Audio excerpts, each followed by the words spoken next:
Hello and welcome to another tutorial of JavaScript. In this tutorial, we would like to extend our last tutorial's knowledge, which was based on pre and post increments. Here I have a couple of variables, num1 and num2, and I'm displaying their current values, which are 10. And then I'm using a pre-decrement and post-decrement. So in a pre-decrement, it decreases a value by 1. In a post-decrement, it decreases a value by 1 as well. But the same difference, pre versus post.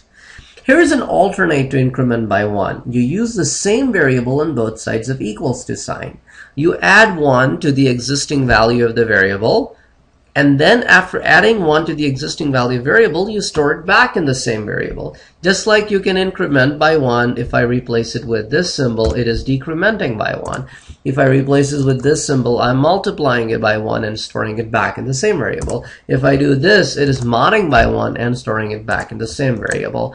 So those are the generalized expressions that you can use if you would like some value to change, and you would like to use a variable that from where you're pulling out a value, and the collection of the two will go as a result of the variable that is being used in the expression. So in this case, number 1 is being used on both sides of the equals to sign.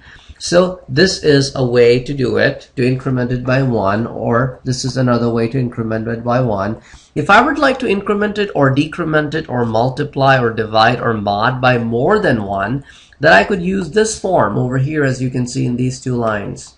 So I can do num1 plus 4, so take the current value of num1, add 4 to it, and store it back in num1. So the same variable is being used on the other side.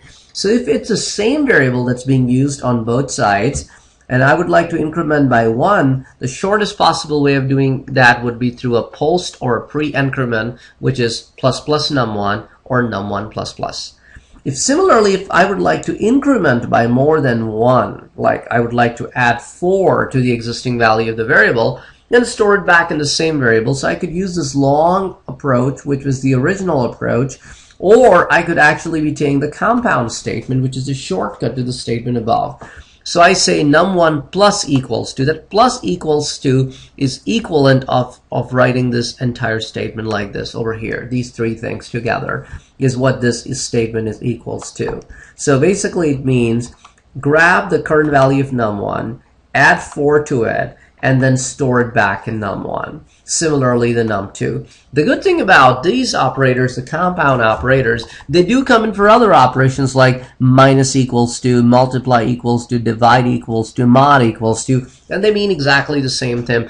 Num2 times equals to 4 means first take the num2, multiply that by 4, store it back in num2. Similarly, the division, the mod, and the subtraction. However, we do not have any post and pre-multiplication operators. Like you don't have multiply num1 or divide num1 or mod num1. The pre and post decrement or pre and post increment are the only options available over here. So after making these changes and saving them, I would now like to run it in a browser. And here I can see in the browser the output comes out as num1 is 10, 10 before the decrement. Then, as you can see on lines 12 and 14, after the decrement, they become 9 and 9. Incrementing them, each one of them by 1, now make them 10, 10. Then incrementing them by 4 and a 4, make them 14 and a 14. And then incrementing them by 4 and a 4 again makes them 18 and an 18. So that's how you can be using the compound statement. Well, catch you in the next tutorial.